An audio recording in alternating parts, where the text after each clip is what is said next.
Doctor Indu Sharma का स्वर कथा चैनल के सभी श्रोताओं को श्रद्धेय नमन और स्वागत।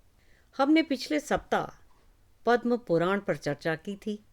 आज हम 18 पुराणों में से एक और पुराण पर चर्चा करेंगे। इससे पूर्व हम आज की चर्चा आरंभ करें, आप सभी से पुनः नम्र निवेदन है कि यदि आपने अभी तक हमारे चैनल स्वर कथा को सब्सक्राइब नहीं किया है तो अवश्य कर दें, जिससे आपको ये सनातन धर्म से संबंधित जानकारी अविरल प्राप्त होती रहे। हाँ, एक निवेदन सभी श्रद्धेय श्रोताओं से, कृपया एपिसोड को अंत तक अवश्य देखें, जिससे आप हमारे महान ग्रंथों में से जो स्वर कथा चैनल के सौजन्य से जानकारी प्रदान की जा रही है उसका आप सभी पूर्ण लाभ उठा सकें। तो आज की चर्चा का विषय है विष्णु पुराण। विष्णु पुराण 18 महापुराणों में से एक है, जो हिंदू धर्म के प्राचीन और मध्यकालीन ग्रंथों की एक शैली है। यह वैष्णव साहित्य कोश में एक महत्वपूर्ण पंचरात्र पाठ है। पंचरात्र का अभिप्राय है प्रारंभिक हिंदू धार्मिक आंदोलन, जिसके सदस्यों ने प्रतिष्ठित ऋषि नारायण, जिन्हें भगवान विष्णु के नाम से पहचाना जाने लगा, की पूजा की और भागवत संप्रदाय के साथ विलय करके हिंदू धर्म के भीतर सबसे प्रारंभिक सांप्रदायिक आंदोलन का गठन किया। यह समूह आधुनिक वैष्णववाद या विष्णु की पूजा का अग्रदूत था। विष्णु पुराण की पांडुलिपियां कई संस्करणों में आधुनिक युग में उपलब्ध हैं। किसी भी अन्य प्रमुख पुराण से अधिक विष्णु पुराण अपनी सामग्री को पंच लक्षण अर्थात वो 5 बातें जिनके समुचित विवेचन से किसी ग्रंथ को पुराण की संज्ञा प्राप्त होती थी, सृष्टि की उत्पत्ति, प्रलय, देवताओं की उत्पत्ति और वंश परंपरा, मनवंतर तथा मनु के वंश का विस्तार की प्रारूप में प्रस्तुत करता है।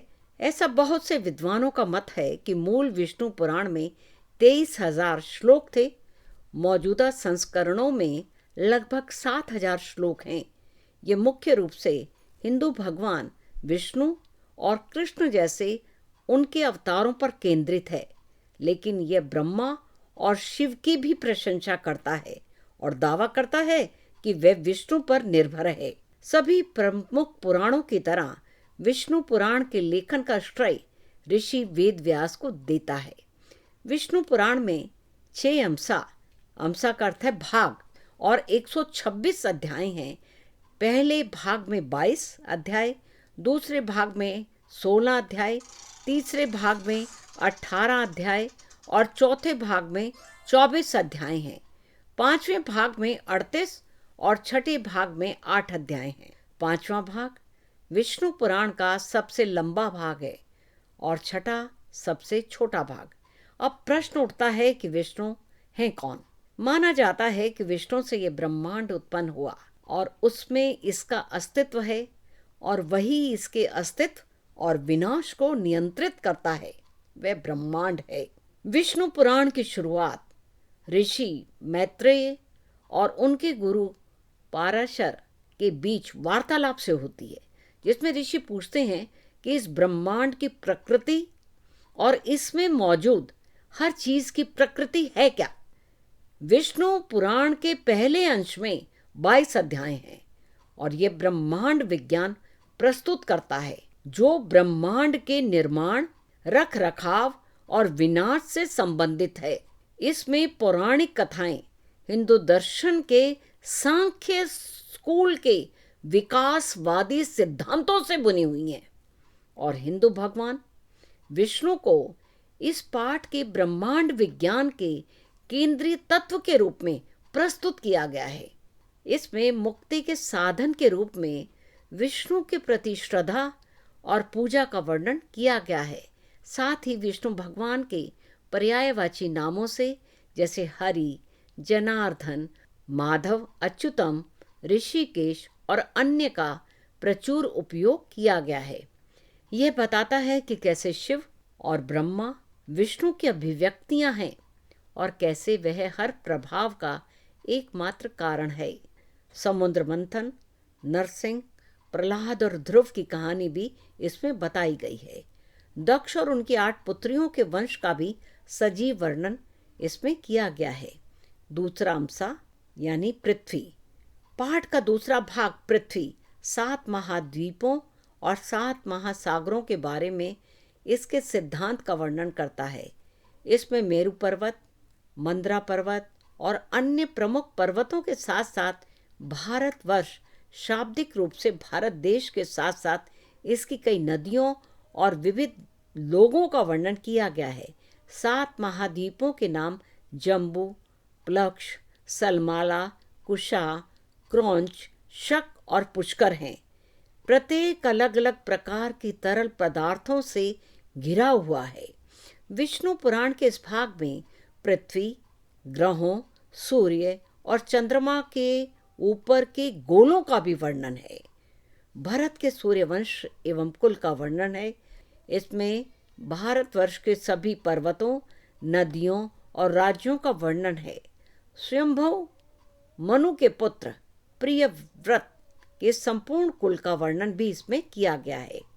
ग्रहों की स्थिति, पृथ्वी के ऊपर और नीचे के लोकों और सभी प्रकार के नरकों का विस्तार से वर्णन किया है।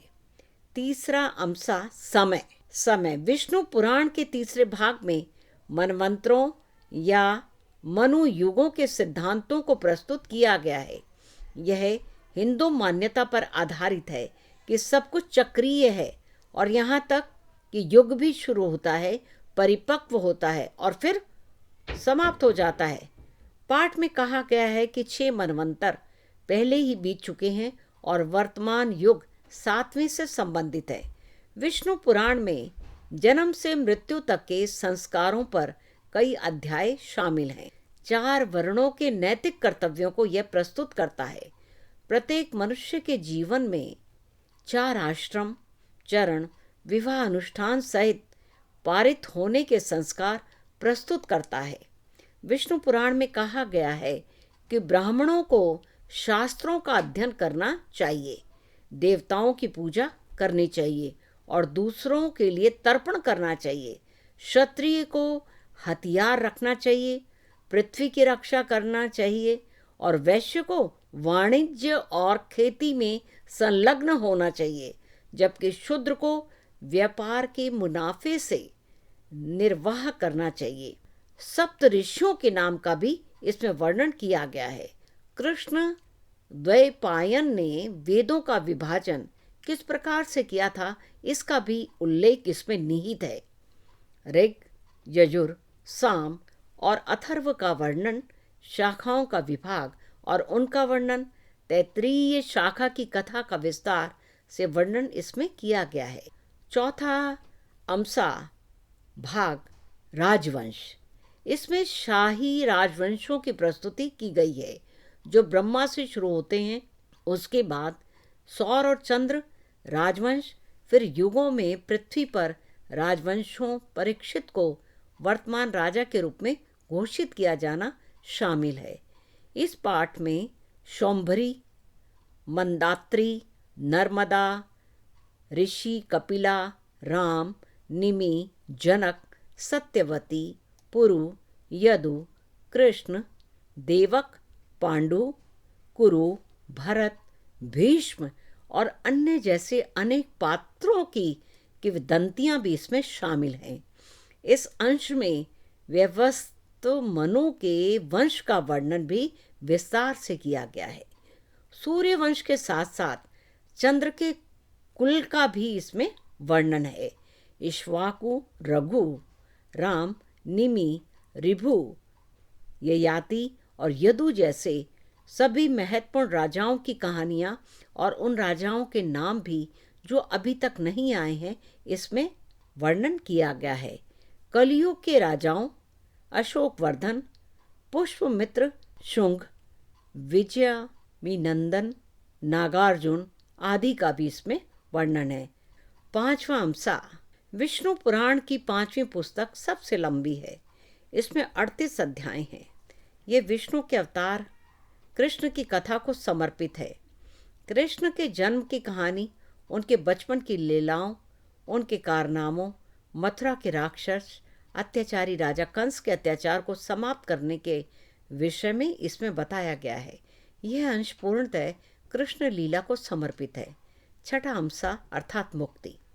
आत्मा और प्रकृति। यहाँ कलयुग में व्यक्ति को किन किन नियमों का पालन करना चाहिए, उनकी जीवन शैली कैसी होनी चाहिए, इसमें वर्णन है। प्रलय के प्रकार, विष्णु के काल के रूप की महिमा का वर्णन, गुरु एवं शिष्य परंपरा की महिमा का वर्णन। तो आज बस इतना ही। अगले एपिसोड में एक और भारतीय दर्शन के पुराण पर हम अवश्य चर्चा करेंगे। जब तक के लिए आज्ञा दीजिए। आप सभी का स्वर कथा चैनल से जुड़ने के लिए अतिशय धन्यवाद।